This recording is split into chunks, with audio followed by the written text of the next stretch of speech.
संत उपकार करतात म्हणजे नेमकं काय करतात? कारण समाजामध्ये उपकाराची जी माध्यम आहेत त्याच्यापैकी तर संत कुठलाही उपकार करताना दिसत नाही, पण पुन्हा उपकार करतात. कामजपाशी वधो प्रपंचाचे विषयी. आता ही मंडळी काय संसारिकावर उपकार करतील सांगा ना?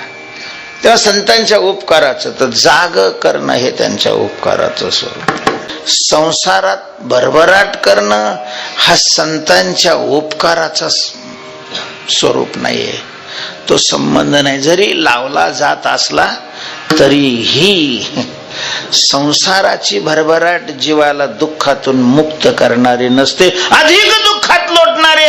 हे तो मामा संसारिक माणसाला कळत नसलं तरी संतांना कळतं. संत उपकार करतात जगावर, तो कोणता? तर जाग करण्याचा उपकार करतात.